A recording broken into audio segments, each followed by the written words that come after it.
Bonsoir à toutes et tous. Ravie de vous retrouver pour cette nouvelle web conférence. Et ce soir, nous allons parler d'un sujet qui suscite la prévention des cancers chez les personnes présentant un risque génétique accru. Donc, vous avez sans doute entendu parler de toutes les mutations BRCA ou même du choix de certaines célébrités de rendre publiques leurs décisions d'avoir recours à une chirurgie préventive. Mais derrière tous ces termes médicaux, on a des questions très concrètes. Est-ce que je suis concernée? Est-ce que mes filles, mes nièces sont-elles concernées? Comment savoir si j'ai un risque accru? Quels sont les choix possibles? Et ce soir, ce sont les experts de Gustave Roussy qui vont nous aider et nous éclairer sur toutes ces questions. Donc, nous avons la chance d'être entourés d'abord du docteur Caron. Bonsoir, docteur Caron. Donc, vous êtes Bonsoir. généticien et donc vous êtes à Gustave Roussy. Merci beaucoup d'être avec nous.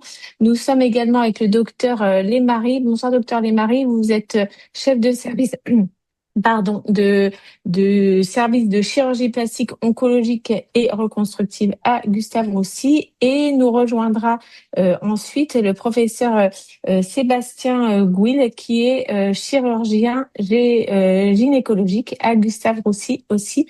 Et je vous souhaite à toutes et tous une très bonne webconférence. Laure, je te laisse la parole.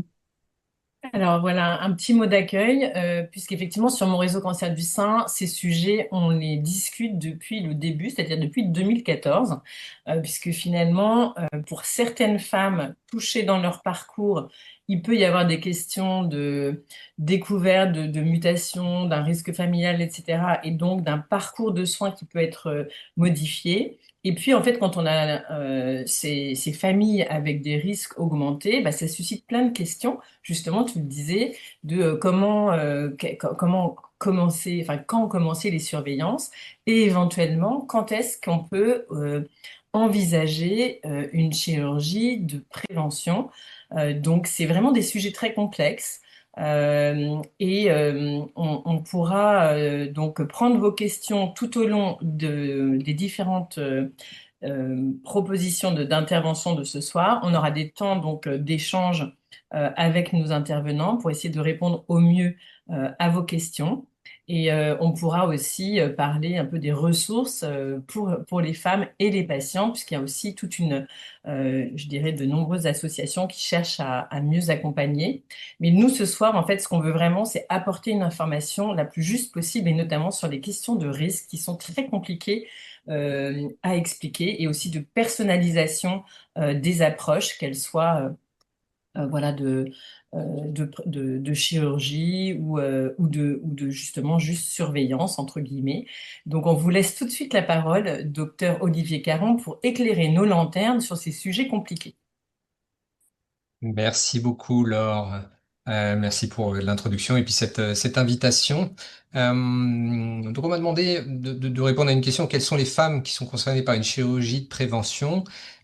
C'est vrai que pour cela, avant de parler de ça, il faut qu'on voit un petit peu ce qui fait qu'un cancer arrive finalement, hein, et que c'est une question assez récurrente à chaque fois qu'il y a un diagnostic. C'est toujours mais pourquoi moi? Pourquoi maintenant? Et finalement, il y a un certain nombre de facteurs de risque. Ce qu'il faut retenir, c'est que le cancer, quel qu'il soit, c'est toujours une maladie multifactorielle. C'est-à-dire qu'il y a énormément de choses qui rentrent en ligne de compte, hein. Alors pour ce qui est des cancers du sein, il y a le fait d'être une femme, hein, son âge aussi joue beaucoup, hein. C'est les deux facteurs de risque les plus importants. Et puis on peut en avoir d'autres, hein, des cancers du sein dans la famille, avoir été exposé à un environnement particulier, notamment de la radiothérapie dans sa jeunesse sur le thorax. Il y a une question d'hormones, hein, d'imprégnation hormonale avec l'âge des premières règles, par exemple. Et puis on peut avoir eu soi-même un cancer du sein, ce qui fait que ça vient modifier son propre risque de faire un autre cancer du sein. Là, je parle pas de récidive, mais bien d'un autre cancer du sein. Et puis on peut avoir dans le sein des lésions qui ne sont pas des cancers, qui a priori ne se transforment pas en cancer, mais dont la présence est associée statistiquement à une augmentation de risque de cancer du sein. Donc il n'y a pas que les gènes qui comptent, et au-delà de ces facteurs non modifiables sur lesquels on peut pas vraiment agir, bah, il y en a d'autres qui, eux, sont modifiables. Le surpoids, l'obésité vont jouer un rôle, la sédentarité, la consommation d'alcool qui a un impact fort sur le risque de cancer du sein, on l'oublie régulièrement. Le tabac également, notamment le tabagisme à un âge jeune, où toutes les substances toxiques du tabac, lorsqu'elles sont mises au contact de seins qui sont encore jeunes, encore immatures, bah, ça va conditionner le risque de cancer du sein quelques décennies plus tard. Et puis, il y a une imprégnation hormonale que l'on choisit pour prendre une contraception, pour un traitement hormonal substitutif de la ménopause. Donc, tout ceci va venir influencer le risque. Mais quand on parle de risque, finalement, bah, de quoi parle-t-on? Alors, c'est vrai que quand on parle de risque, on parle de chiffres. Dès qu'on parle de chiffres, on peut avoir l'impression que ça devient compliqué. Et c'est vrai qu'on peut vraiment rendre les choses complexes. Ce d'autant qu'on peut donner plusieurs chiffres qui ne veulent pas forcément dire la même chose. Donc, pour clarifier un petit peu les choses, si je prends un exemple d'un groupe de femmes, comme ça, là, il y en a 7, on appelle ça une population. Alors, elles vont naître, prendre de l'âge petit à petit. Et puis, parmi elles, il y en a qui vont développer des cancers du sein à des âges variables. Là, ça va être les 4 premières. Donc, une première manière d'exprimer le risque de cancer du sein, ça va être de se positionner arbitrairement à 80 ans et de faire le rapport entre le nombre de femmes atteintes de cancer du sein sur le nombre total de femmes dans le groupe. Donc ça, c'est le risque cumulé à 80 ans. Et souvent, quand on donne des chiffres, c'est celui-là. On peut le donner en pourcentage. Je prends 100 femmes à la naissance, je me projette 80 ans plus tard, combien parmi ces 100 femmes ont eu un cancer du sein. Mais ce chiffre-là, finalement, il est intéressant pour des statisticiens, des épidémiologistes, des gens qui sont en charge de politique de santé publique. Mais pour une patiente, si elle a 40 ans, savoir ce qui aura bien pu se passer 40 ans plus tard, ça peut paraître à la fois lointain et puis flou. Et puis en plus, très souvent, on utilise très mal ce chiffre-là parce qu'on peut avoir l'impression qu'à chaque fois qu'on va faire un examen de contrôle, on va avoir cette probabilité-là de trouver un cancer, ce qui est complètement faux. Si on veut répondre à la question quelle est la probabilité que je fasse un cancer cette année, il faut prendre, si j'ai 40 ans, un peu le même genre de raisonnement, mais avec des valeurs différentes. On va prendre toutes les femmes de 40 ans et faire le rapport du nombre de femmes atteintes de cancer du sein à 40 ans sur le nombre de femmes de 40 ans. Donc ça, c'est ce qu'on va appeler le risque annuel. Alors ça peut se présenter sous une forme de courbe comme ça. Vous avez sur l'axe horizontal l'âge et puis l'axe vertical le risque cumulé de cancer du sein. La représentation du risque de deux femmes, une en bleu, une en pointillé. On va tous être d'accord pour se dire que celle qui est en bleu, elle a plus de risques que celle qui est en pointillé. C'est vrai si on regarde à 80 ans. La courbe bleue est bien au-dessus de la courbe en pointillé. Mais si je regarde à 35, 36, 37, 38 ans, en fait, les deux courbes vont être collées, donc ces deux femmes vont avoir le même risque, et le risque annuel qui, par rapport à ce que je vous disais tout à l'heure, il est représenté là par la petite marge qui existe pour passer d'une année à une autre. Ce risque annuel, il est encore à zéro, ce qui fait que les courbes sont collées à zéro. Donc c'est un élément à prendre en compte. On va pas faire la même chose aux mêmes âges chez ces femmes-là, et l'âge à partir duquel le risque annuel commence à dépasser un certain seuil, c'est celui-là que l'on va utiliser pour déclencher une surveillance, par exemple. Si le risque est à zéro, ça sert à rien de chercher à gérer un risque qui est à zéro. Maintenant, quelle est l'influence de l'histoire familiale? Alors, j'ai préparé quelques situations. Si j'ai 40 ans, je suis une femme, j'ai 40 ans, j'ai eu mes premières règles à 12 ans, j'ai jamais eu d'enfant, j'ai pas d'histoire familiale particulière. Globalement, c'est à peu près Madame Tout-le-Monde de 40 ans. Son risque cumulé de cancer du sein à 80 ans est de l'ordre de 11 à 12%. Mais son risque annuel, lui, est très faible en fait, parce que quand on parle de risque cumulé, en fait, c'est la somme du risque que l'on a chaque année de sa vie jusqu'à 80 ans. Ce qui fait qu'il y a 40 ans pour aller de 40 ans à 80 ans, donc chaque année on n'en met pas beaucoup, donc c'est 0,2% ou 2 pour 1000. Et puis le risque de cancer de l'ovaire, puisqu'on parlera également de ça, lui il est assez faible en population générale, c'est à peu près 1% des femmes, et le risque annuel il est de fait pas très très grand, on est à 0,05% entre 40 et 50 ans. Maintenant, si j'ai un autre cas où la maman a eu un cancer du sein à 45 ans, le fait que la maman ait eu un cancer du sein augmente statistiquement le risque pour sa fille.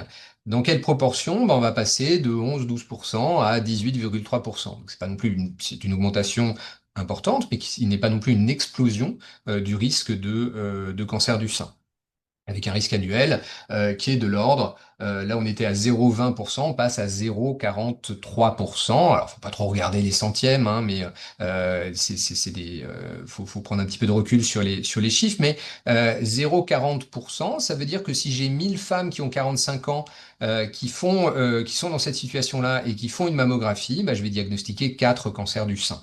Et ça veut dire qu'il y a 996 de ces femmes qui n'ont pas de diagnostic de cancer du sein cette fois-là. Et il est à peu près certain que si on posait la question à cette dame-là, le jour de ses 45 ans, au matin de sa mammographie, si on lui demandait quelle est la probabilité qu'on lui trouve un cancer, les plus pessimistes diraient, bah, ma maman a eu un cancer du sein à 45 ans, moi j'ai 45 ans, donc je vais avoir un cancer du sein à 45 ans. Peut-être les plus réalistes vous diront, bon, c'est peut-être pas 100%, mais personne ne vous dira qu'il y a 996 chances sur 1000 qu'on ne fasse pas de diagnostic de cancer du sein. Pour les cancers de l'ovaire, comment ça se passe? Bah, ça n'a pas d'effet sur le risque de cancer du sein, hein, de la fille. Ça augmente un peu son propre risque de cancer de l'ovaire, donc ça fait un peu plus que le doublé. Mais doublé, ça veut dire qu'on passe de 1% à 2,6% de risque cumulé à 80 ans. Toujours la même chose. Donc ça laisse une énorme probabilité de ne pas faire de cancer de l'ovaire avec un risque annuel qui logiquement est un petit peu augmenté par rapport à la situation de Madame Tout-le-Monde. Maintenant, si je suis dans la situation où j'ai eu moi-même un risque de cancer du sein, malheureusement, avoir eu un premier cancer du sein ne vaccine pas, donc n'empêche pas d'avoir un autre cancer du sein. Je parle bien d'une autre maladie, hein, un autre départ de feu, si vous voulez.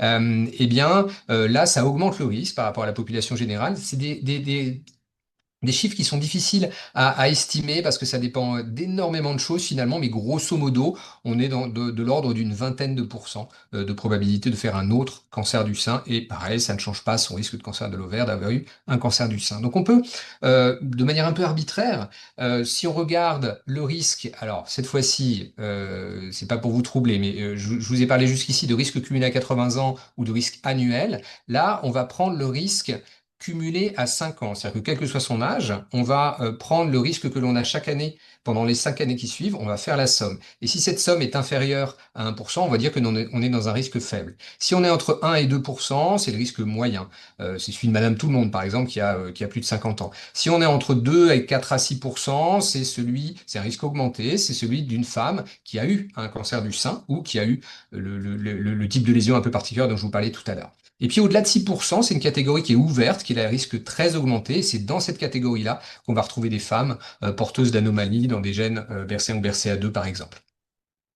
Alors, pourquoi est-ce que je vous parle de ces chiffres-là? Bah parce que si on raisonne par rapport à un geste préventif, à une chirurgie préventive, la chirurgie préventive, c'est quelque chose de très particulier parce que en réalité, légalement, bah, on ne peut pas enlever un organe qui va bien. Même si la patiente est d'accord, même si elle trouve un chirurgien consentant, la société en théorie pourrait se retourner contre eux. Donc il faut qu'il y ait des raisons pour ça, il y a des dérogations, et une des dérogations, c'est que on ait un moyen de dire bah, cet organe va bien, mais il y a une probabilité non négligeable qu'une maladie apparaisse. Et de fait, on rentre dans un processus de choix. Ça aussi, c'est important. C'est la personne qui doit décider et réfléchir à ce qu'elle fait ou ce qu'elle ne fait pas. Et donc, c'est une balance entre des avantages et des inconvénients. Et du côté des avantages, ce qu'on va avoir, ça va être le contrôle du risque cumulé à 80 ans. Et plus cet argument plus le risque est grand, plus l'argument a du poids dans la balance. C'est pour ça qu'on ne peut pas le faire dans n'importe quelle situation et que la balance n'est pas du tout la même si on a un risque très faible, par exemple, de nouveau cancer du sein.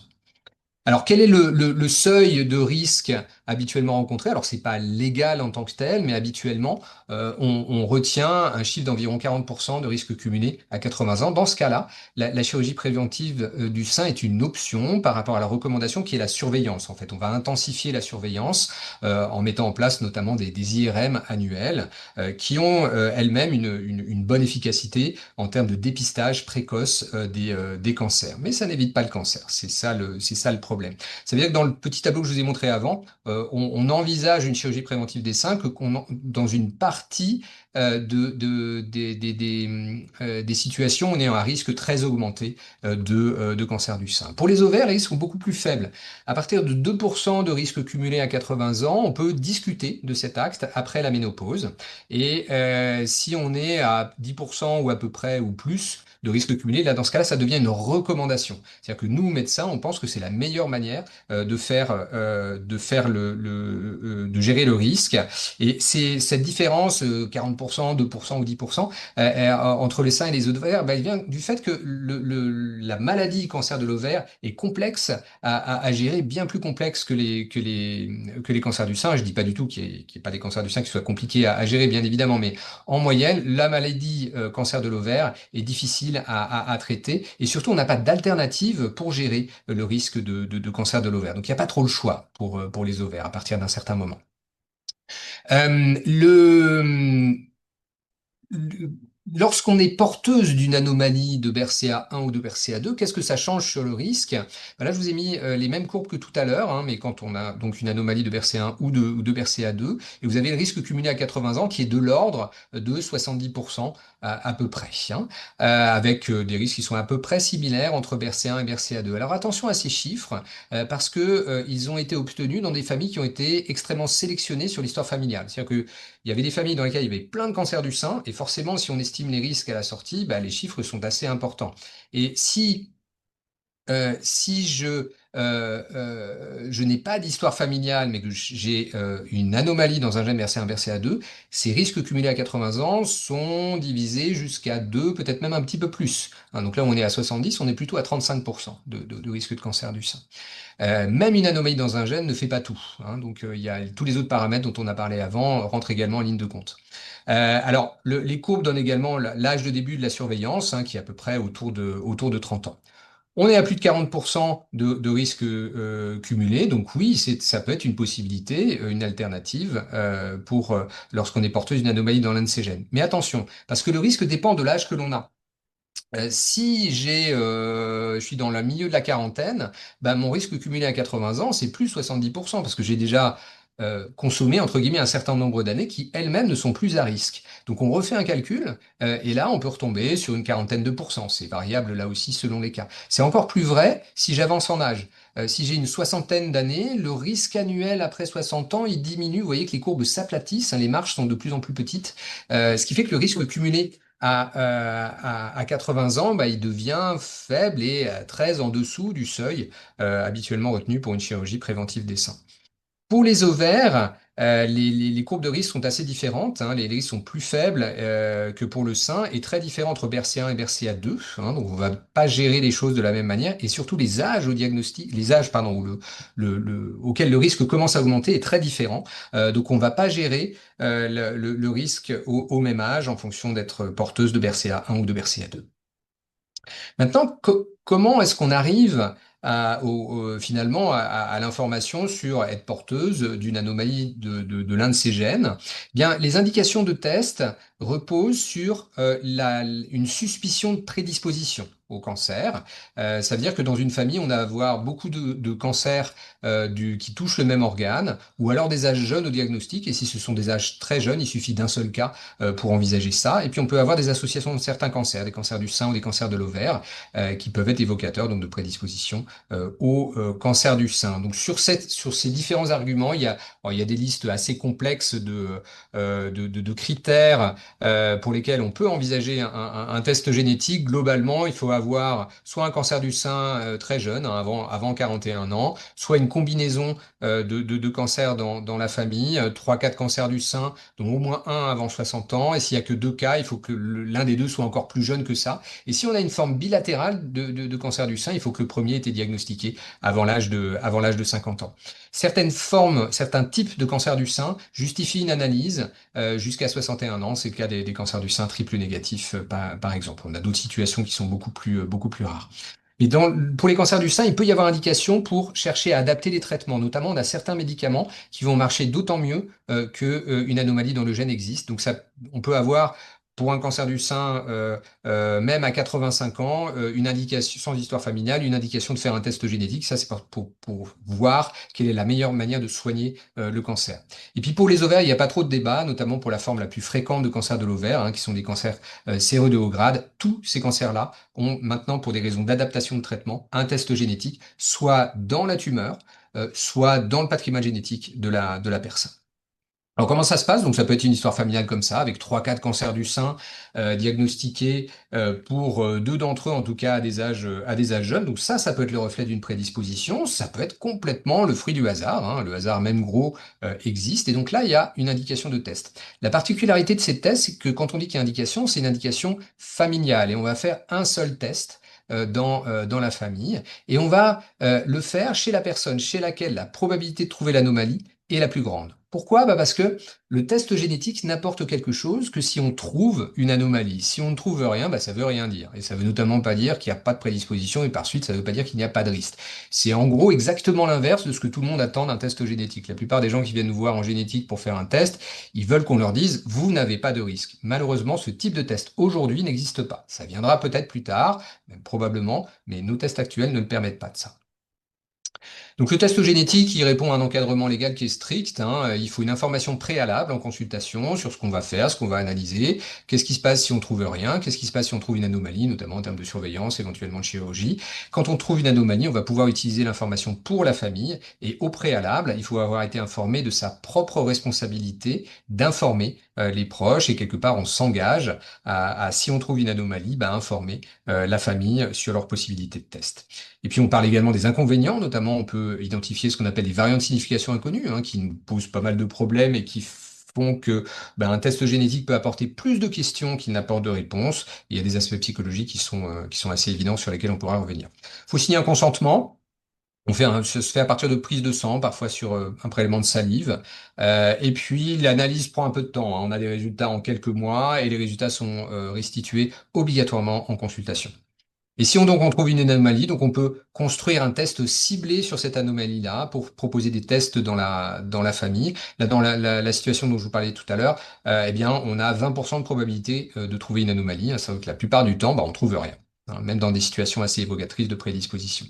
Donc, on utilise les tests pour faire, le résultat pour faire des tests en cascade. On va de proche en proche, hein. Si le papa est porteur de l'anomalie, eh bien, on va lui demander d'en parler dans sa fratrie, avec notamment une de ses sœurs qui a eu un cancer du sein. Si elle est porteuse, à ce moment-là et à ce moment-là seulement, la fille de cette dernière pourra envisager un test. Et si elle est porteuse, ça ne veut pas dire qu'elle va automatiquement développer un cancer, hein. On ne connaît pas de prédisposition qui entraînerait systématiquement la venue d'un cancer, mais ça veut dire qu'elle aurait une augmentation de risque qui dépendra du type d'anomalie et qui mènera à donner des recommandations de surveillance, éventuellement de chirurgie préventive.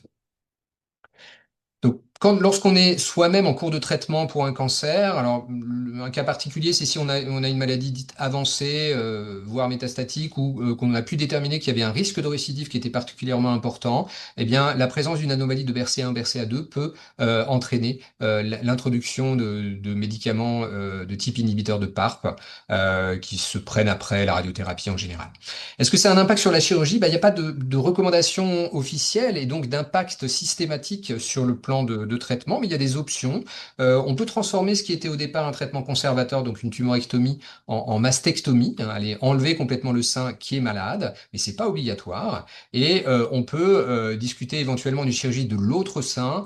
Alors j'ai mis idéalement différé, ça se discute, c'est subjectif, mais disons que ça permet de donner le temps de la réflexion qui est extrêmement nécessaire. Et la pertinence n'est pas automatique non plus. Donc c'est vraiment discuté au cas par cas en fonction de l'âge que l'on a. Par exemple, si on a 65 ans, la chirurgie contralatérale, elle apportera probablement pas grand-chose. Et puis, c'est à mettre en balance aussi avec le risque, malheureusement, de la récidive, c'est-à-dire que la maladie en elle-même et des difficultés à être soignée et qu'on ait besoin d'autres traitements en cours de route. Dans tous les cas, là où il faut être clair, c'est que enlever un sein de sein, si c'est pas la tumeur qu'il demande, ça ne soigne pas mieux le cancer et ça n'augmente pas les chances de guérison de ce cancer-là. Ce qu'on cherche à faire, c'est diminuer la probabilité d'un autre cancer du sein. Donc une autre maladie qui peut-être serait totalement différente, avec pas la même agressivité, qui pourrait être beaucoup plus gérable le plus souvent, parce qu'un cancer du sein qui est diagnostiqué chez une femme qui est surveillée par IRM, le plus souvent, c'est une maladie qu'on arrive facilement à contrôler, en général sans avoir besoin de traitements lourds, notamment de la chimiothérapie. C'est malheureusement pas vrai tout le temps, c'est assez régulier qu'on ait besoin de ça, et c'est d'ailleurs pour ça que la question de la chirurgie préventive se pose. Donc dans tous les cas, si une chirurgie est recevable, il faut bien voir que c'est jamais une obligation. Il ne faut pas se sentir forcé de faire et faut que nous-mêmes, professionnels de santé, on se méfie. Il ne faut pas dire ah oui, il faut enlever les seins. Non, il ne faut pas enlever les seins. Il faut réfléchir, discuter, avoir de l'information. Donc c'est toujours une balance et qu'il faut soi-même équilibrer avec les éléments les plus objectifs possibles que l'on donne au cours de l'information préalable. Et ça prend du temps. La réflexion prend du temps aussi. Il faut que les arguments s'entrechoquent. Il y a du pour, il y a du contre.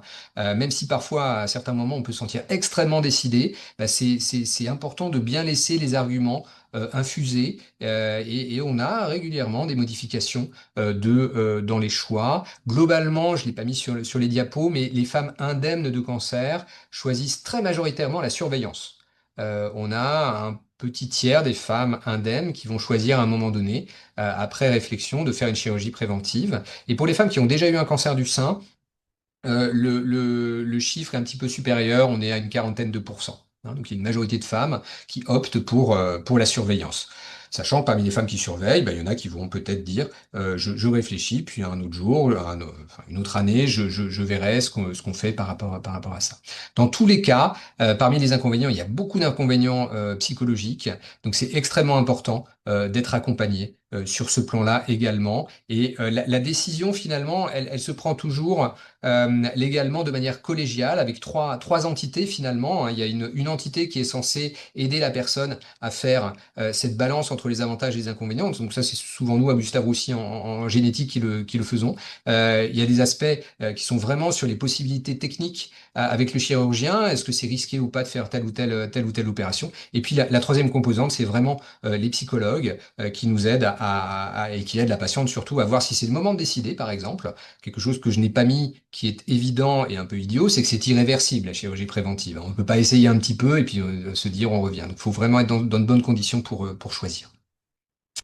Voilà, merci pour votre attention. J'ai probablement été trop long, je suis désolé, Laure.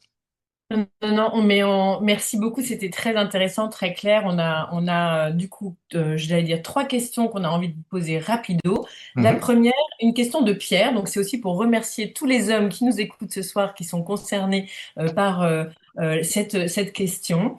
Déjà, la première, c'est effectivement que vous puissiez nous dire, parmi les plus de 60 000 cas par an de cancer du sein, quelle est la proportion de cancer du sein avec ces mutations génétiques héréditaires? Ouais, on estime que c'est à peu près 5% de ces cas-là. Je peux vous donner un autre chiffre, c'est la fréquence des anomalies dans les gènes BRCA1, BRCA2. C'est-à-dire que si je prends n'importe qui au hasard dans la rue, je vais trouver à peu près une fois sur 300 une anomalie dans le gène BRCA1 et à peu près une fois sur 250 une anomalie dans le gène BRCA2. Donc c'est des anomalies qui pour nous ne sont pas si rares que ça. Hein, et que dans n'importe quelle rame de métro aux heures de pointe, je vais avoir un certain nombre de personnes qui vont être porteuses de l'anomalie. La plupart ne le savent pas et la plupart ne feront jamais de cancer, en fait. Donc, il faut vraiment distinguer ce qui est caractéristique génétique et maladie. C'est vraiment deux choses qui sont complètement différentes. Très bien. Une question. Merci. Vas-y, vas-y, pardon. Ah, alors on a une question. Moi, j'ai fait mon intro sur le risque des filles et j'ai pas intuitivement, j'ai pas parlé du risque des garçons. Et donc Christiane nous dit qu'elle a eu un cancer des ovaires à 66 ans qui était caractérisé BRCA2 et elle demande si ses fils peuvent avoir un risque de cancer du sein.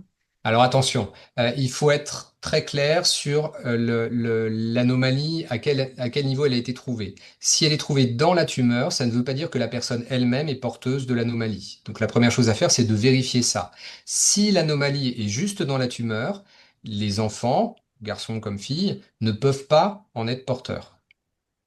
Si l'anomalie est dans le patrimoine génétique de la personne, à chaque grossesse, il y a eu 50% de probabilité de transmettre l'anomalie. C'est pas le risque d'être malade, hein, mais ça veut dire que les enfants peuvent faire une démarche de test ciblée sur cette anomalie-là.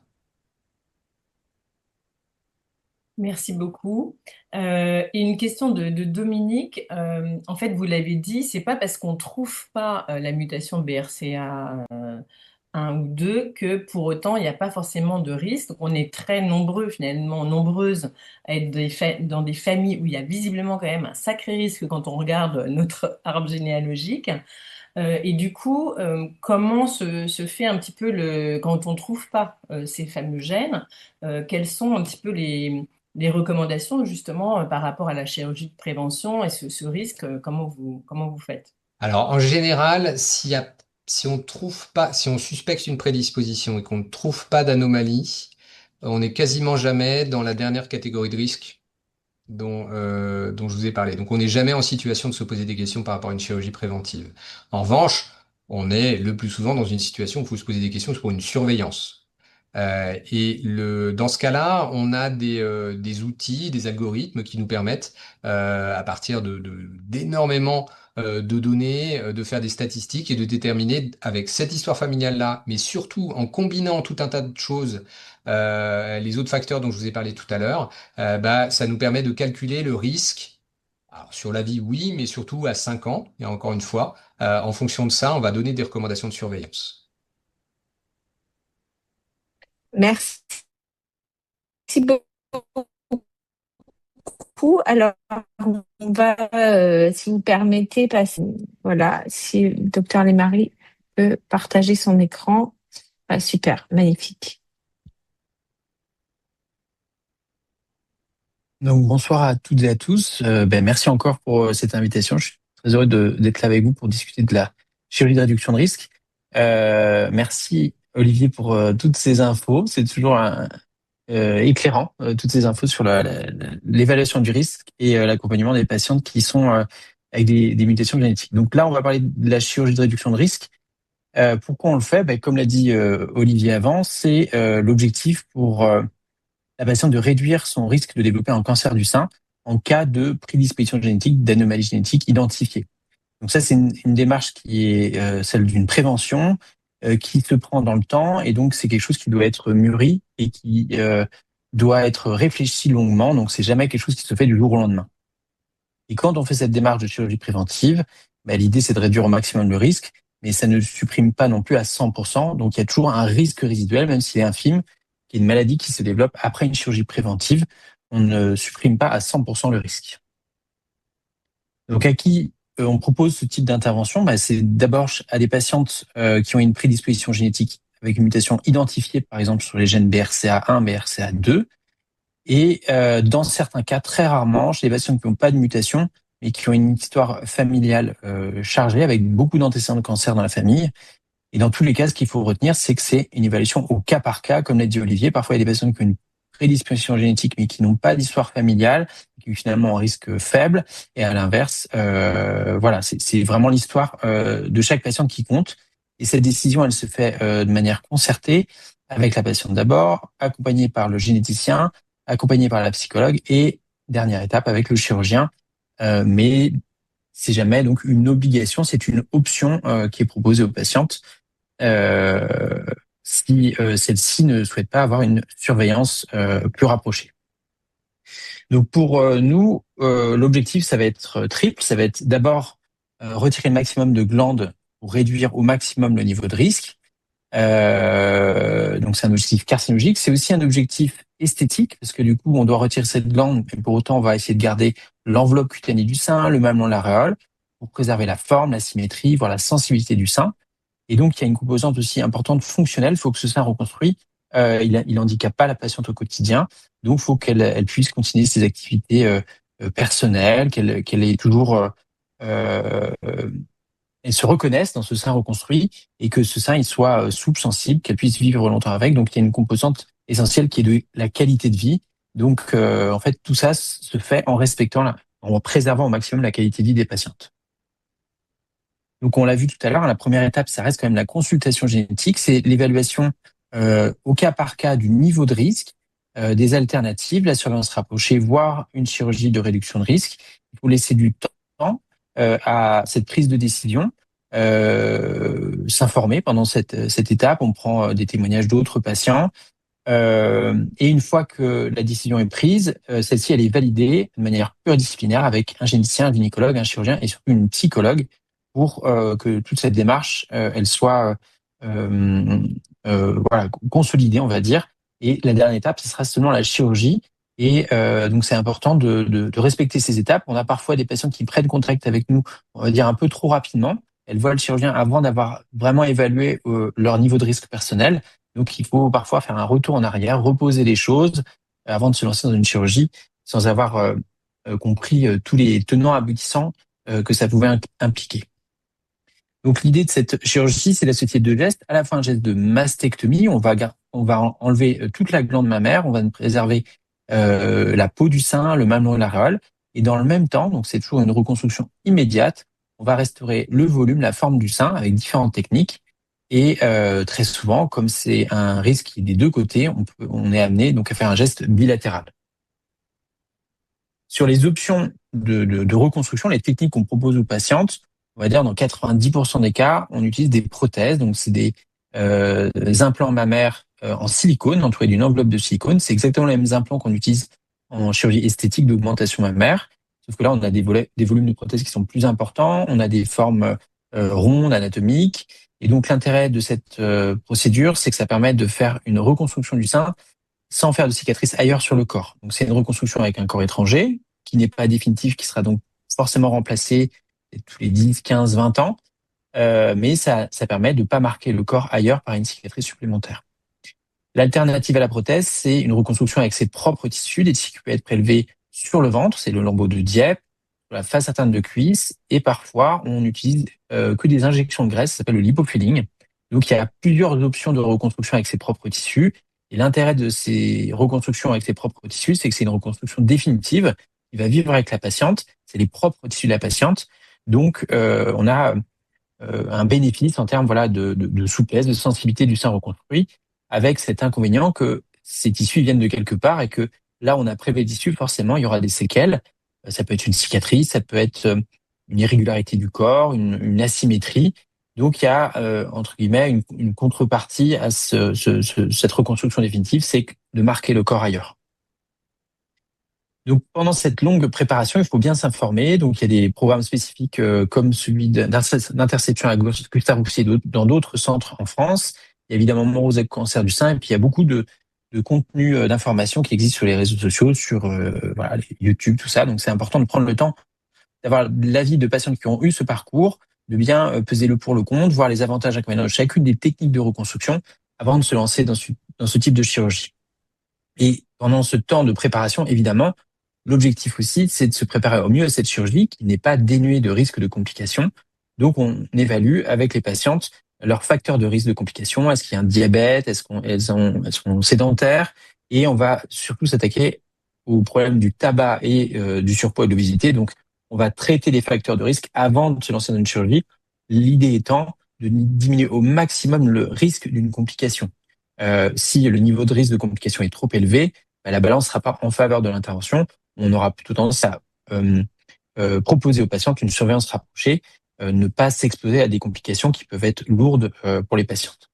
Ces interventions, elles se font le plus souvent avec, pour le premier temps de la reconstruction, donc la mise en place de la prothèse ou des propres tissus de la patiente, une hospitalisation de 3 à 5 jours. Et après, pour tous les autres temps de retouche du sein reconstruit, ajustement de cicatrices, changement de prothèse, injection de graisse, tout ce qui fait que on a un meilleur niveau de reconstruction, une plus jolie reconstruction. Tout ça, ça se fait le plus souvent en chirurgie ambulatoire, donc avec des convalescences beaucoup plus courtes, en général une quinzaine de jours. Et pour ce type d'intervention, on essaie de faire des cicatrices relativement courtes, donc rapidement les cicatrices sont laissées à l'air. En général, les soins post-opératoires sont assez limités et au bout de 15 jours, en général, le relais est pris par la patiente, il n'y a plus nécessité de soins infirmiers. Évidemment, on va marquer le corps, donc cette chirurgie peut entraîner des douleurs, mais heureusement, ces douleurs sont souvent limitées. Il y a tout ce qu'il faut pendant l'intervention, avec les perfusions, la mise en place de cathéters, voire de morphine pour contrôler les douleurs. Et puis, dès que le post-opératoire aigu est passé, les antalgiques de niveau 1 ou 2, le Doliprane en pratique, suffisent largement à traiter les douleurs. Et au-delà de la période de convalescence, il n'y a plus de douleur. Donc la technique phare de ces reconstructions après des chirurgies prophylactiques, ça reste quand même la prothèse en silicone. Donc c'est un gel de silicone qui est cohésif, entouré d'une enveloppe, et c'est ça qui va redonner au sein sa forme, sa projection, son volume. Cette prothèse, elle peut être positionnée à différents endroits. On peut la positionner soit derrière le muscle, pour que le muscle de la paroi thoracique, le grand pectoral, ouvre la prothèse. Et l'inconvénient, c'est que la patiente, elle peut être inconfortable dans son quotidien parce que cette prothèse va avoir tendance à étirer le muscle en permanence et ça peut être source d'inconfort. Dans notre pratique, maintenant, on va dire dans 95% des cas, on utilise des prothèses qui sont positionnées en position pré-pectorale, donc là où est normalement positionné le sein, en avant du muscle grand pectoral. Et donc ça a beaucoup d'avantages pour les patientes. Donc ça veut dire un impact très limité en termes fonctionnels, peu ou pas de douleur post-opératoire, un temps de récupération beaucoup plus courte, et donc une meilleure mobilité rapidement après l'intervention. La contrepartie, c'est que évidemment la prothèse sera beaucoup plus visible dans le décolleté puisqu'il n'y aura pas le muscle pour la couvrir. Et tout ça, c'est anticipé. On réalise dans un second temps, donc 4 mois plus tard, une injection de graisse complémentaire qui va en quelque sorte noyer la prothèse derrière la graisse. Donc l'injection de graisse va rendre le contour de la prothèse moins marqué. Donc quelques exemples de reconstruction par prothèse. Ici, c'était un abord, une cicatrice située dans le sillon sous-mammaire. Donc la cicatrice est naturellement cachée par le pli du sein. On remplace le volume de la glande par une prothèse. Donc vous voyez que la forme du sein peut être modifiée. Ça se voit pas sur les photos, mais il y a aussi un changement en termes de consistance. Le sein est souvent un peu plus rigide avec la prothèse que le sein naturel. Et la différence, elle peut aussi se jouer sur la sensibilité, puisque ce geste de mastectomie, il va décoller la peau du sein. Et donc, très souvent, les patientes, elles perdent une partie de la sensibilité de la peau du sein, notamment au niveau du mamelon latéral. Cette sensibilité, elle peut mettre du temps, donc des mois, voire des années, avant de revenir. Et parfois, elle ne revient jamais complètement. Autre exemple, avec une patiente d'une morphologie un peu différente, elle était plus dans une demande d'augmentation légèrement de son volume mammaire. Donc, vous voyez que la forme du sein, le galbe, il est différent avant et après. Et c'est quelque chose dont il faut parler aux patientes. On les prévient de ces modifications de leur silhouette après cette chirurgie préventive. Un autre exemple, encore une fois, de reconstruction prépectorale pour remplacer le volume de la mastectomie. Alors, dans certains cas, il y a des patients qui ne sont pas forcément candidates à une chirurgie de mastectomie d'emblée. On prépare, entre guillemets, le sein avec parfois un premier temps de réduction mammaire. Quand on a un sein qui est assez large, assez volumineux, on fait une première étape de réduction à la fois de l'étui cutané et des aréoles, et on fait la mastectomie lors du deuxième temps du parcours de reconstruction, en reprenant la cicatrice sous le sein. Et avec cette approche, on a souvent des meilleurs résultats esthétiques et surtout on réduit beaucoup le risque de complications et de nécrose cutanée. Vous verrez certainement que certains chirurgiens continuent d'utiliser des prothèses d'attente, on appelle des expandeurs. En fait, c'est une prothèse qui est vide, dans laquelle on va injecter du sérum physiologique. Ce sérum physiologique va étirer les tissus, étirer la peau, et dans un second temps, donc 3-4 mois plus tard, on va remplacer cette prothèse d'attente par une prothèse définitive. Donc ça impose aux patientes un parcours un peu plus long, plusieurs étapes de regonflage de l'expandeur et une autre intervention pour remplacer l'expandeur par la prothèse définitive. Ça se fait que dans des cas très sélectionnés, des patients qui sont à risque de complications, mais le plus souvent, c'est quelque chose qu'on peut éviter pour les patients. Donc, le plus souvent, on part directement sur une prothèse avec un volume fixe, une prothèse en silicone. L'alternative à ces reconstructions avec des prothèses, c'est les reconstructions avec ses propres tissus. Donc, encore une fois, là, l'idée, c'est d'avoir quelque chose de définitif, reconstruire un sein qui sera souple, qui sera chaud, qui sera potentiellement plus sensible qu'avec une prothèse, et surtout, ne pas avoir cette contrainte du corps étranger qui sera nécessairement à changer tous les 10-15 ans, puisque il y a une usure de la prothèse avec le temps. Et donc, pour ces patients qui demandent une reconstruction définitive, on va réfléchir à prélever des tissus soit sur le ventre, soit sur les faces internes de cuisse. Et dans certains cas, on va faire des injections de graisse, donc de petites quantités de graisse qui progressivement pourront restaurer le volume du sein. Et il y a d'autres options de reconstruction autologue qui sont beaucoup moins utilisées, comme le dos, la fesse ou la région lombaire. Les deux sites donneurs principaux, ça reste quand même le ventre et la cuisse.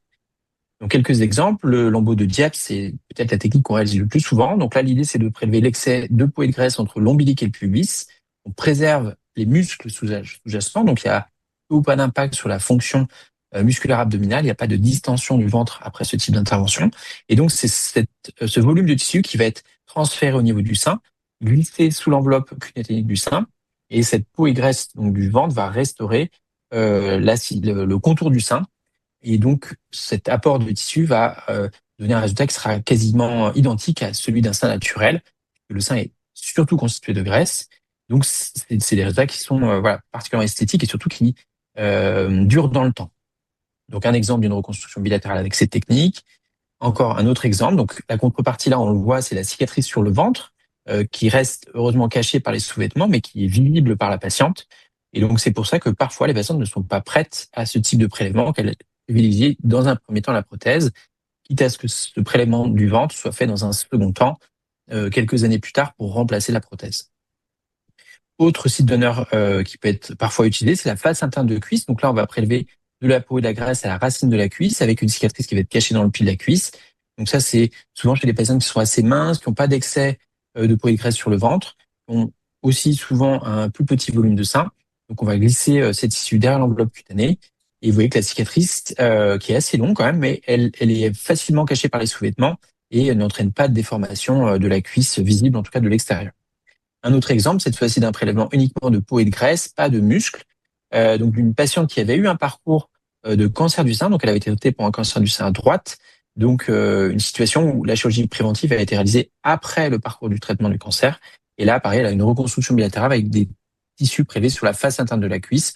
On voit ici la cicatrice à la racine de la cuisse. Et puis, une technique qu'on utilise très souvent, c'est l'autogreffe de graisse. Donc, la graisse est aspirée sur le corps, elle est purifiée et réinjectée au niveau du sein à reconstruire. Donc, ça peut être utilisé en complément d'une prothèse pour en quelque sorte cacher la prothèse. Et grâce à cette technique du lipofilling, on n'a plus besoin de glisser la prothèse derrière le muscle. Donc, c'est un vrai bénéfice fonctionnel pour les patientes. Donc, avec 1 ou 2 séances d'injection de graisse, on arrive à corriger les déformations.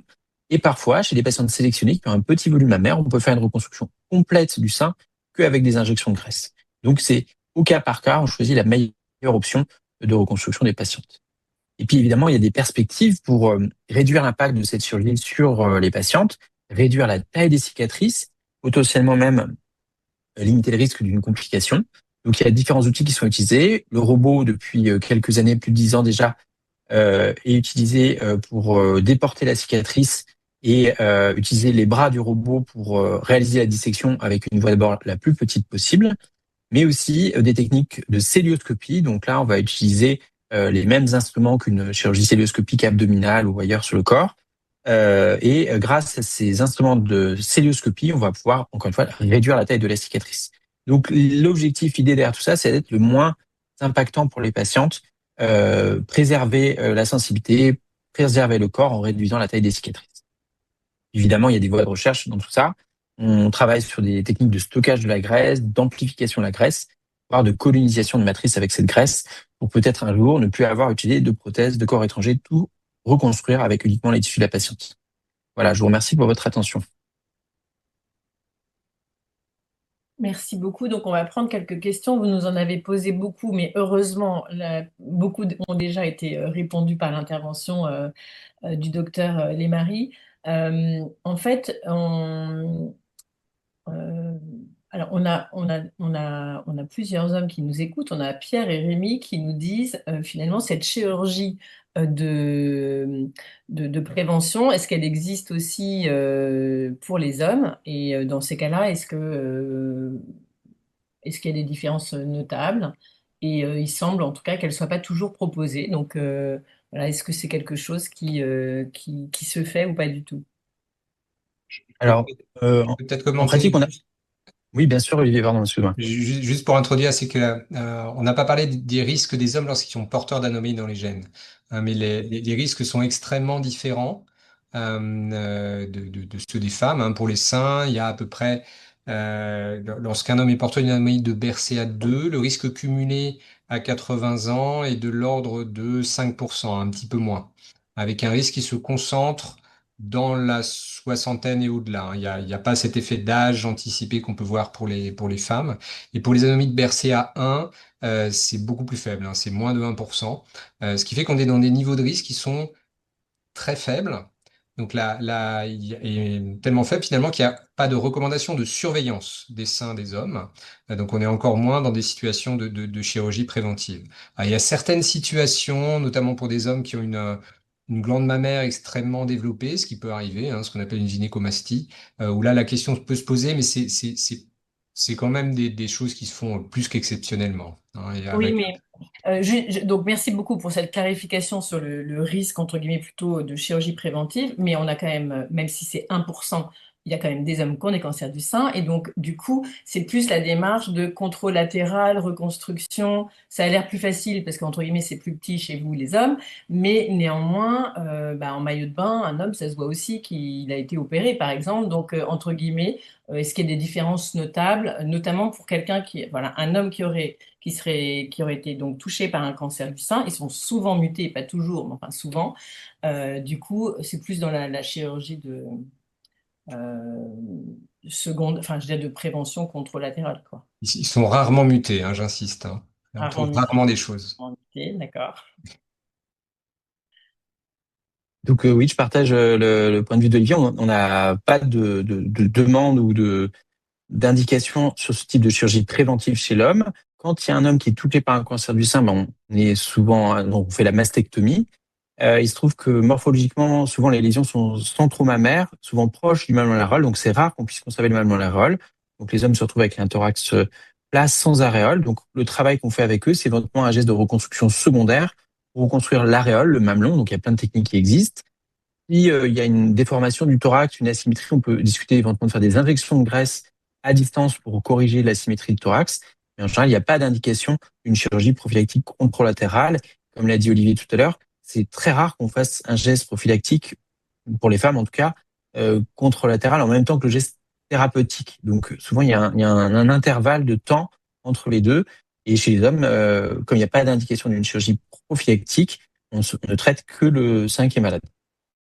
On avait une question de Céline qui était aussi sur la question tout simplement du coût.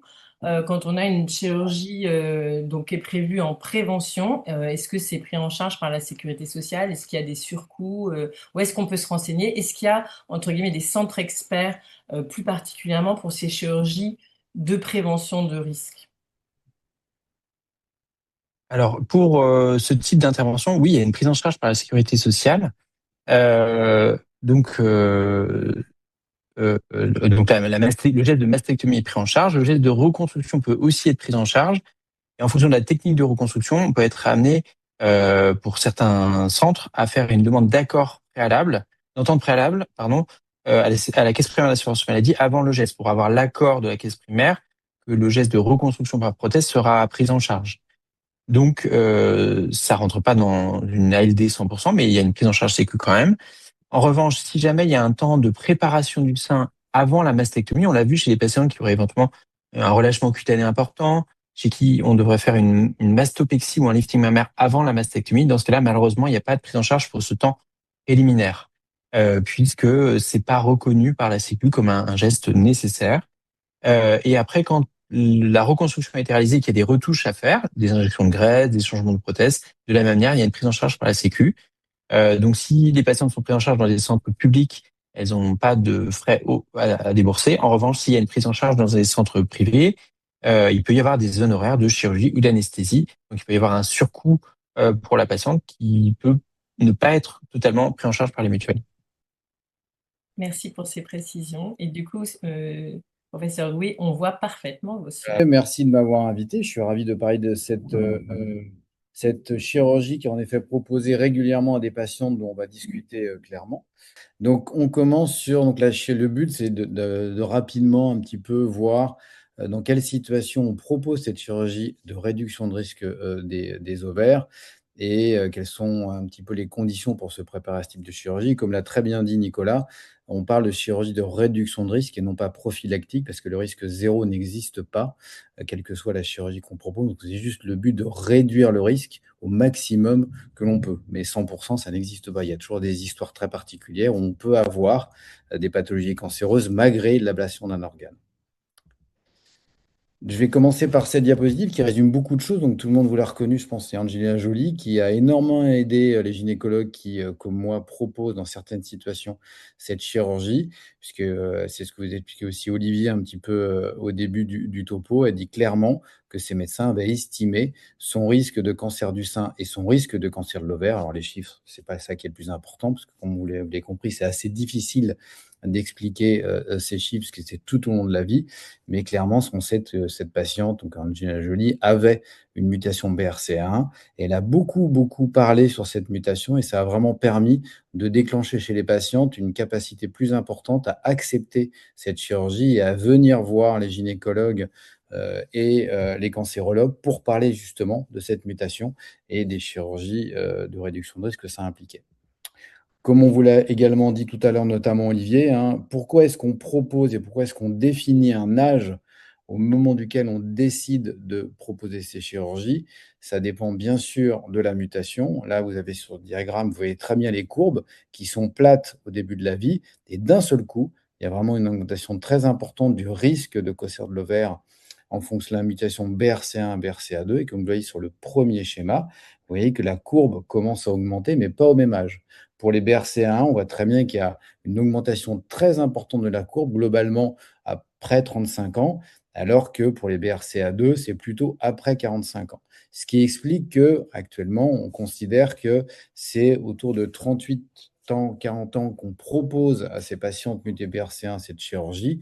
Pour les patientes mutées BRCA2, c'est plutôt à 45 ans.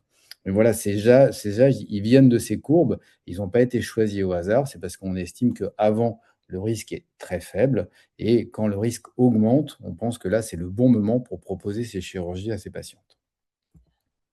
Alors, il y a plusieurs techniques qui sont proposées. Globalement, dans les deux techniques qu'on utilise, il y a toujours une seule incision. Pourquoi une seule incision? Parce que comme vous voyez sur la petite bouée qui est à gauche, c'est ce qu'on appelle un monotrocar.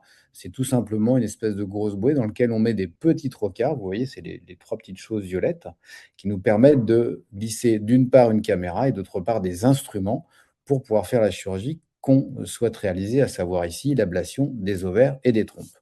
Donc, soit on passe par l'ombilic, et c'est la photo que vous avez à droite, donc il y a une incision qui fait en général 2 cm au niveau de l'ombilic, soit on décide de passer par voie vaginale, c'est la même stratégie, avec le même type de bouée que vous voyez très bien, qui est un petit peu en violet, et qui permet, les patientes étant en position gynécologique, on passe par le vagin, on incise au niveau du vagin, on glisse une petite bouée de la même manière pour glisser nos instruments, et par cette voie-là, on va enlever les trompes et les ovaires. Donc dans les deux cas, c'est une seule incision, et après, le choix de la voie d'abord, c'est vraiment une discussion avec la patiente. Actuellement, on essaie de privilégier beaucoup la voie vaginale pour deux raisons principales. D'une part, parce qu'il n'y a pas de cicatrice visible, puisque même s'il y a une seule cicatrice au niveau de l'ombilic, elle est quand même visible. Donc, comme c'est dans le vagin, c'est pas visible. Et d'autre part, sur les études, même si elles sont de petite ampleur qu'on a à notre disposition, on voit très bien, on a l'impression que les patientes ont moins de douleur quand on passe par voie vaginale que quand on passe par voie ombilicale, notamment sûrement parce qu'on utilise peut-être moins de gaz pour travailler par voie vaginale et que le gaz se diffuse moins dans la cavité abdominopelvienne. Donc, alors, le problème majeur de la chirurgie de réduction de risque. Donc, l'annexectomie, c'est quoi? Bien sûr, c'est la ménopause. Donc, le but, et ça fonctionne très bien, c'est de diminuer le risque de cancer de l'ovaire. Le problème majeur, bien sûr, c'est que les patientes, suite à cette chirurgie, sont ménopausées. Donc, c'est vraiment une balance bénéfice-risque, et c'est pour ça qu'on choisit l'âge de façon idoine. Et je vous ai dit, c'est pour les BRCA1 plutôt 38-40 ans, pour les BRCA2 plutôt 45 ans. Et ce qui se passe pour ces patientes qui sont ménopausées, c'est bien sûr, elles sont ménopausées beaucoup plus précocement qu'une femme lambda prise dans la population générale. En France, l'âge de la ménopause, c'est autour de 51 ans. Donc, elles sont ménopausées.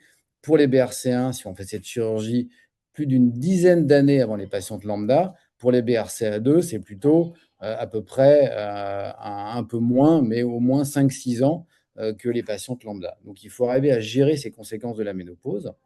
Et c'est pour ça qu'il y a des patientes qui posent la question de savoir si on peut juste faire une surveillance et ne pas faire de chirurgie, en disant finalement, si on me surveille avec différents examens, peut-être que je peux éviter cette chirurgie.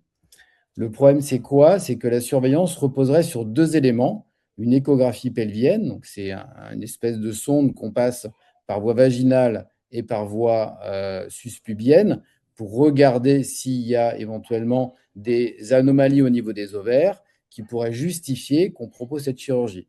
L'autre élément, c'est le CA125, c'est un marqueur. Excusez-moi 30 secondes, il y a du bruit à côté. Excusez-moi. Je suis en train de faire un webinaire. Merci.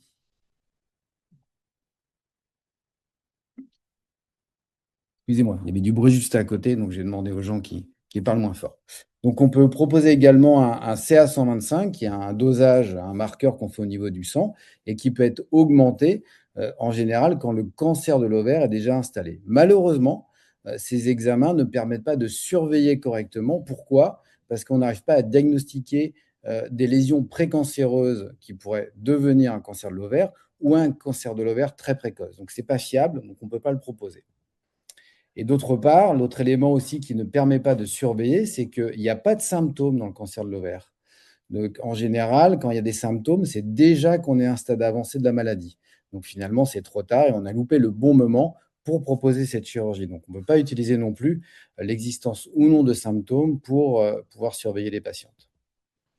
Donc, finalement, vu qu'on est obligé quelque part de passer par la case chirurgie pour ces patientes, encore une fois, à peu près autour de 38 ans pour les patientes mutées BRCA1 et plutôt 45 ans pour les BRCA2, il faut se préparer à la chirurgie. Alors, comment les patientes se préparent à la chirurgie? Il y a bien sûr un bilan qui est fait avant cette chirurgie. On fait toujours systématiquement un examen clinique et une échographie, juste pour voir s'il existe déjà une masse suspecte au niveau de l'ovaire. On fait bien sûr et on propose systématiquement un soutien psychologique pour ces patientes, puisque c'est clair que ça engage et ça génère notamment tout le cortège de symptômes de la ménopause qu'on va voir après, qui peut bien sûr être difficile à vivre pour ces jeunes patientes. Il y aura bien sûr une consultation d'anesthésie, puisque ces chirurgies se font sous anesthésie générale. Et bien sûr, comme vous l'a dit Nicolas, de la même manière que pour la chirurgie du sein, bien sûr, on pousse les patientes à essayer d'arrêter de fumer, de perdre du poids et d'avoir une activité physique régulière pour réduire les risques de complications et mieux vivre ou le vivre le mieux possible cette chirurgie et les conséquences qu'il peut y avoir derrière. Alors, la chirurgie en pratique, c'est anesthésie générale. Donc, je vous ai dit, c'est soit par voie cœlioscopique avec une petite incision au niveau de l'ombilique, soit par voie vaginale. Ça dure environ 45 minutes. Il y a une seule cicatrice et ça se fait en ambulatoire. Donc, c'est vraiment assez rapide. Donc, les patientes rentrent le matin, il y a toute la préparation qui se fait et elles ressortent en début d'après-midi. Globalement, on reste environ 4-5 heures à l'hôpital entre le moment où elles arrivent, le moment où on les prépare, le moment où elles passent au bloc opératoire. Elles sont endormies, on fait le champage, on les opère, on les réveille, il y a un passage en salle de réveil et elles peuvent repartir. Donc ça fait à peu près, oui, 4 à 5 heures sur place, mais la chirurgie en elle-même ne dure que 45 minutes environ. Après la chirurgie, il y a une convalescence d'environ une semaine, donc c'est l'arrêt de travail qu'on donne en général aux patientes. Le souci majeur, c'est vraiment les douleurs au niveau des épaules. Pourquoi? À cause du gaz, que j'en ai parlé tout à l'heure. On utilise un gaz tout simplement pour pouvoir travailler dans la cavité abdominale.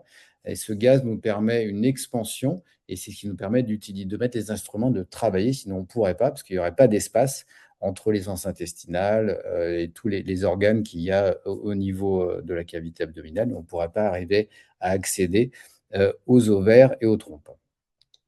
On donne par précaution un titre systématique, c'est environ 1 mois, mais ça peut être moins en fonction des situations, de ne pas porter des charges lourdes, de ne pas aller soit à la piscine, soit de se baigner, ou même des bains dans la baignoire, tout simplement pour éviter le risque d'infection, soit au niveau du vagin, soit au niveau de l'ombilic, en fonction de la cicatrice qui a été faite.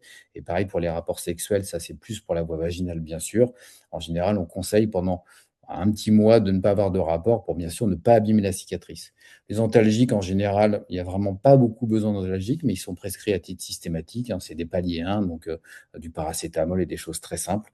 On peut donner des choses un petit peu plus fortes si vraiment il y a des patientes qui sont douloureuses, mais c'est assez rare. Encore une fois, le problème majeur, c'est l'inconfort abdominal, donc type de trouble du transit ou de gêne lié au gaz qui a été utilisé, encore une fois, pour travailler au niveau de la cavité abdominopelvienne. Les complications de post-santé de cette chirurgie, c'est quoi? Alors, lors de la chirurgie en elle-même, ça peut être des plaies d'organes, bien sûr, donc les voies urinaires ou les voies digestives, mais c'est vraiment rare. Encore une fois, les douleurs dont je vous ai parlé, ça c'est plus à court terme, donc ça dure moins de 10 jours. On a vraiment l'impression que chez ces patientes, c'est un petit peu on-off. Il y a des patientes qui, dès le lendemain, n'ont quasiment pas de symptômes, et c'est comme si elles n'avaient pas été opérées, et des patientes, à contrario, qui disent que pendant une semaine, 10 jours, elles ont vraiment été gênées par ces douleurs intestinales. Il peut y avoir des infections du site opératoire, bien sûr, des saignements, mais ça, c'est vraiment rare. Et globalement, les thromboses veineuses, on surveille, mais ça aussi, c'est rare. Et globalement, quand on regarde le nombre de complications, c'est environ moins de 1%. Donc, c'est vraiment rare, ces complications, mais on prévient les patients de ce qui peut se passer. Sur les conséquences à distance, bien sûr, c'est la ménopause, je vous en ai parlé. Et c'est sûr que les bouffées de chaleur peuvent arriver, puisque c'est un acte qui crée une ménopause vraiment brutale. C'est comme une castration, puisqu'on enlève les ovaires et les trompes, et surtout les ovaires. Et donc les patientes sont ménopausées, donc castrées quelque part du jour au lendemain. Donc c'est pour ça que c'est brutal et que ça peut être vraiment des choses qui sont assez difficiles à supporter pour les femmes. Les bouffées de chaleur, que ce soit nocturnes ou diurnes. Bien sûr, il n'y a plus possibilité après d'avoir des ovocytes puisque les ovaires ne sont plus là, donc il y a une infertilité. Et il y a une augmentation du risque cardiovasculaire et d'ostéoporose. Les 18 ans de cicatrices, ça c'est vraiment rare, donc on passe rapidement. Après la chirurgie, il faut continuer à être suivi. Donc, ce n'est pas parce que les patientes n'ont plus d'ovaires qu'elles ne doivent plus être suivies. Donc, bien sûr, suivi par votre gynécologue pour gérer les effets de la ménopause, pour être surveillé sur le plan mammaire, Nicolas vous en a parlé, mais également être suivi au niveau du col avec le papillomavirus. Il faut continuer à le faire. Ce n'est pas parce qu'il y a essayé de chirurgie qu'il n'y a plus la nécessité d'être suivi pour éviter le cancer du col. Et donc là, on est chez des patientes qui ont toutes plus de 30 ans. Donc la surveillance classique, c'est le papillomavirus tous les 5 ans, s'il est normal, s'il est négatif. Concernant la ménopause, bien sûr, donc c'est un arrêt de la production d'hormones féminines par les ovaires. Elle peut être plus précoce, je vous ai dit, et soudaine, parce que la chirurgie, donc, ça se fait du jour au lendemain, donc c'est vraiment comme une castration.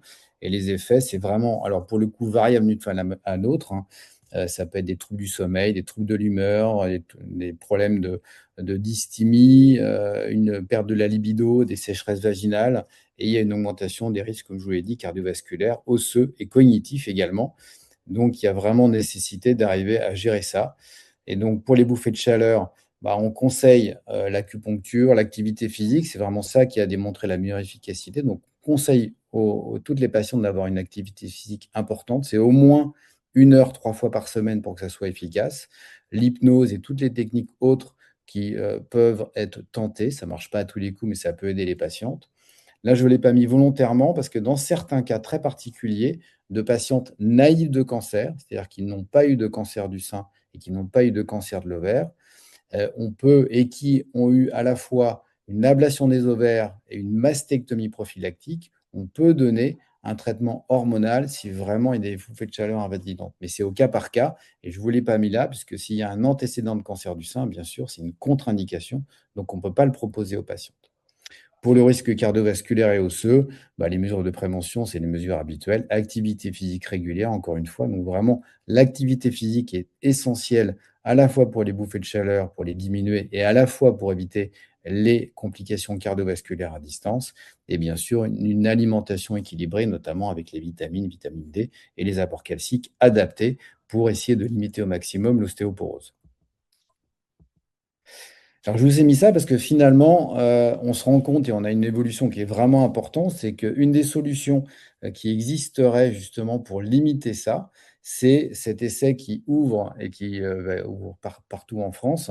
Et c'est un essai qui en fait teste une technique qui a été développée maintenant il y a 6-7 ans, on a un peu de recul dessus, c'est de ne pas enlever les ovaires, mais uniquement les trompes. Alors pourquoi est-ce qu'on fait ça? Parce qu'on s'est rendu compte qu'en fait, le cancer de l'ovaire dont on parle, donc qui est lié à la mutation BRCA1, BRCA2, en fait, ne vient pas de l'ovaire, mais vient de la trompe. Et c'est la trompe initialement qui présente des anomalies. Et donc, il a été développée cette stratégie qui consiste à ne pas enlever les ovaires, mais que les trompes. Et dans une étude auquel on avait participé, qui a été publiée il y a quelques années, on s'est rendu compte que sur une centaine de patientes qui avaient eu cette stratégie-là, on avait retrouvé au niveau des trompes des lésions précancéreuses dans un quart des patientes. Donc ça prouve bien que c'est au niveau de la trompe que ça commence et non pas au niveau de l'ovaire. Et en faisant cette technique-là, non seulement ça permet de réduire le cancer de l'ovaire, puisqu'on enlève le site primitif où les lésions arrivent, la trompe, mais également ça permet de ne pas ménopauser les patientes puisqu'elles gardent leur ovaire. Donc c'est vraiment tout bénef. À la fois, on arrive à réduire le risque de cancer de l'ovaire, mais les femmes ne sont pas ménopausées. Alors ça reste bien sûr à être encore étudié sur le plan de la littérature. C'est pour ça qu'il y a ce projet qui est ouvert, auquel nous allons participer avec Gustave Roussy. Et là, je vous ai mis un petit peu le plan de traitement qu'il propose. Donc, ça va s'adresser à toutes les patientes qui souhaitent être incluses dans cet essai thérapeutique, auquel, encore une fois, on va participer avec Gustave Roussy. Ça concerne toutes les patientes entre 35 et 50 ans. Et globalement, les patientes pourront choisir. Ce n'est pas du tout un essai randomisé où on dit aux patientes, soit on vous enlève les ovaires et les trompes, soit on vous enlève que les trompes. Les patientes choisiront. Et il y a 2 bras. Un bras où les patientes vont choisir, parce que c'est ce qu'elles souhaitent, l'ablation des trompes et des ovaires, parce que quelque part, elles trouvent que elles ont peut-être des peurs liées au fait de ne pas enlever les ovaires, parce qu'elles ont peur d'avoir un cancer de l'ovaire, ce qu'on peut tout à fait comprendre. Et donc, ces patientes, on leur proposera de faire la chirurgie de l'ablation des trompes et des ovaires à 40 ans pour les patientes qui seront mutées BRCA1 et à 45 ans pour les BRCA2 ou toutes les autres patientes qui n'ont pas des mutations identifiées ou d'autres types de mutations.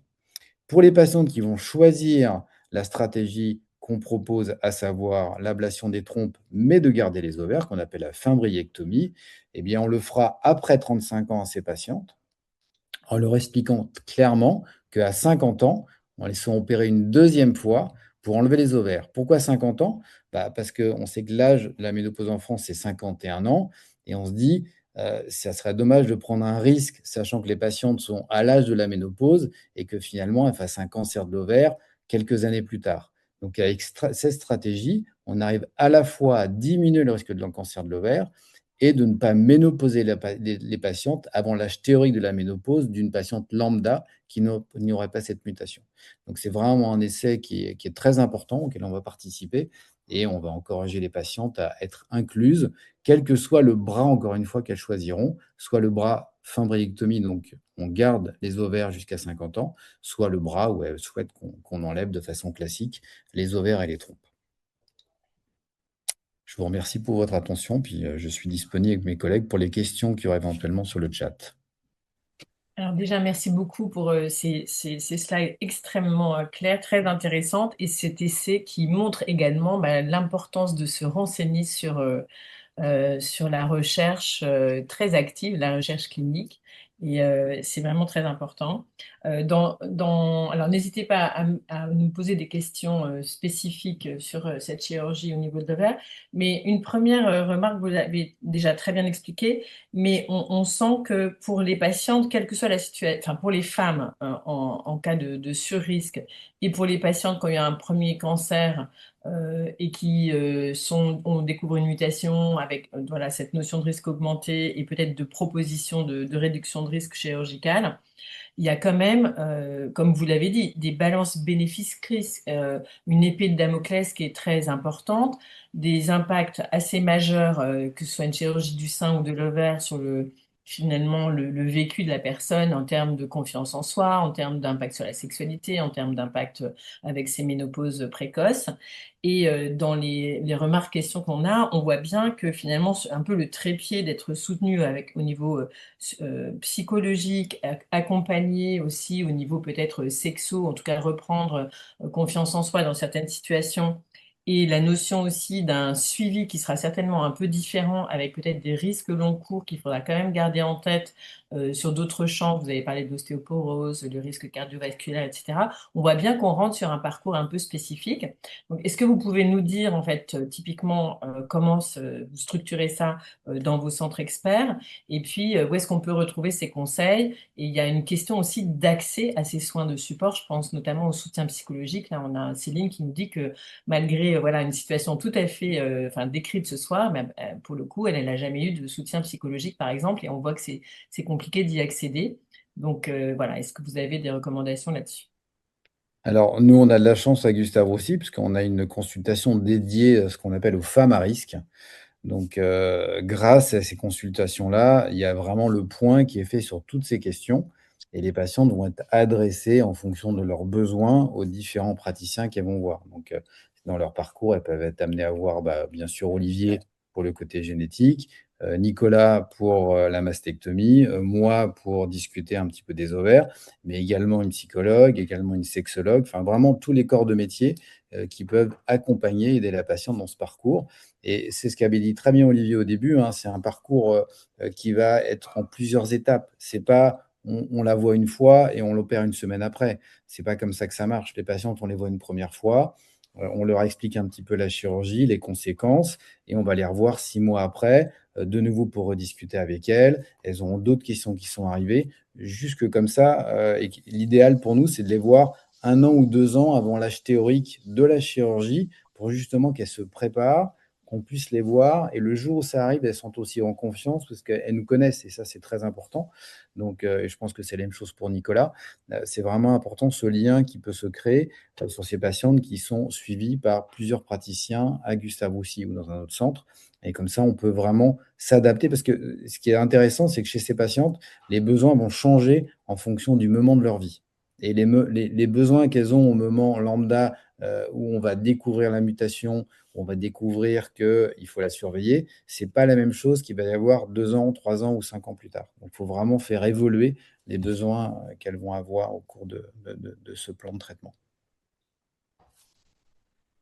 Oui, alors on a déjà pas mal dépassé le temps. Je voulais juste quand même citer la place des associations dans l'accompagnement des patientes. Il y a plusieurs, sur mon réseau cancer du sein et mon réseau cancer gynéco, d'ailleurs, on parle pas mal de ces sujets. On a un groupe transverse pour les femmes mutées, donc on échange, et on mettra d'ailleurs ce replay en priorité accessible là.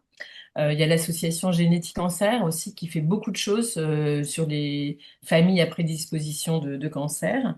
Et puis plus récemment, on a découvert, et ça a vraiment beaucoup aidé certaines jeunes femmes qui deviennent infertiles en raison de ces traitements ou de ces chirurgies et qui du coup ne peuvent pas devenir mères ou pas, j'allais dire, avoir un autre enfant après.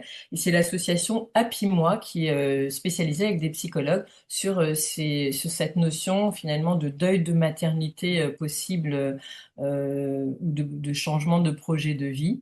Et du coup, je trouvais que c'était intéressant de vous les citer ce soir. Voilà.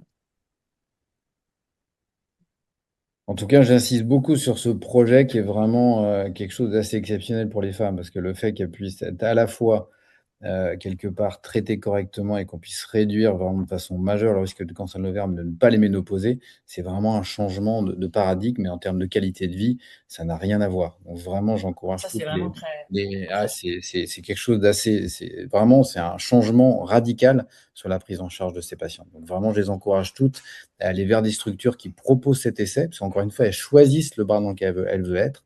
Et celles qui veulent tenter de garder leurs ovaires pour ne pas être ménopausées, en termes de qualité de vie, vraiment, il y a pas photo, ça n'a rien à voir. on fera une communication spécifique et puis sur Mm. peut-être d'autres. Mais juste une petite remarque, les noms, les mots sont quand même toujours hyper compliqués, je trouve, en gynécologie. Parce que bon, les trompes, pourquoi ça fait la fibromatectomie, on se demande. Enfin, bref, Oui.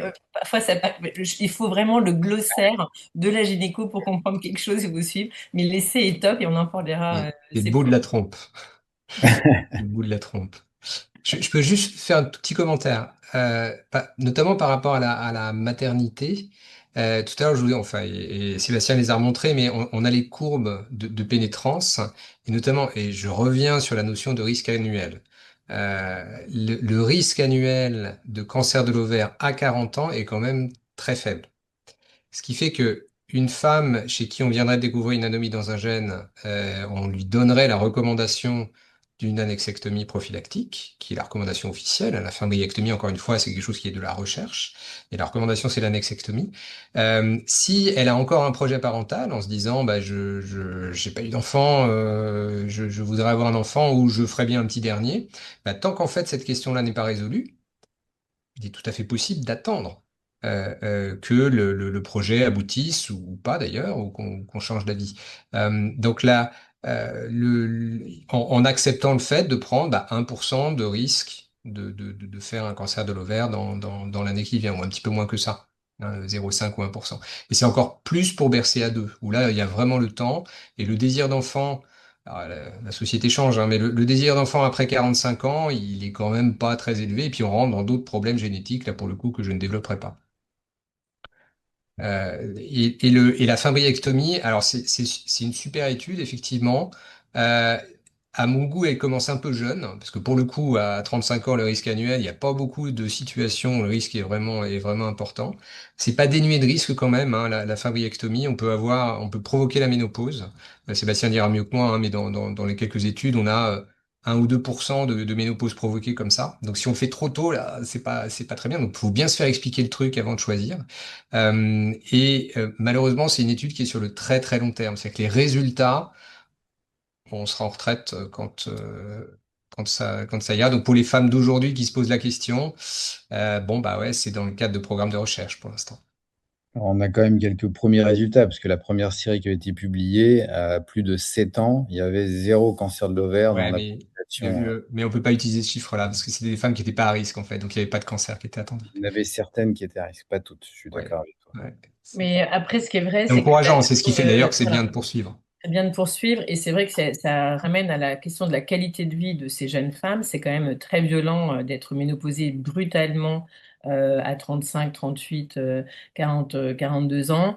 Et c'est vrai que de pouvoir se dire qu'on va, j'allais dire, conjuguer la réduction de risque avec, malgré tout, éviter une ménopause brutale et complète, enfin, c'est vrai que, enfin, de toute façon, les Ouais. femmes en discuteront avec les médecins Bien sûr. investigateurs et ils verront, mais c'est vrai que ça semble quand même très intéressant. Et en tout cas, jusqu'à ce soir, je crois qu'Aurélien ne connaissait pas cette nouvelle option proposée par cet essai. Donc, Et, en tant que et, tel, c'est une vraie bonne nouvelle qu'on va pouvoir partager largement. et juste deux mots par rapport au traitement hormonal substitutif, hein, de la ménopause. Là, pour le coup, on a plein de données, il faut pas en avoir peur. Hein. Donc, s'il y en a besoin, on peut le prendre. Il y a également des nouveaux traitements, alors essentiellement sur les bouffées de chaleur, qui ne sont pas hormonaux, et qui marchent bien sur les bouffées de chaleur. Donc, ça peut être envisagé, mais c'est le problème de ce médicament, c'est qu'il est pour l'instant pas remboursé. Donc, c'est assez cher. Enfin, c'est un peu plus cher qu'une contraception Ouais. normale. On va se mobiliser pour les accès, je pense, sur ces sujets, parce que c'est vrai que c'est important, ça concerne beaucoup de femmes.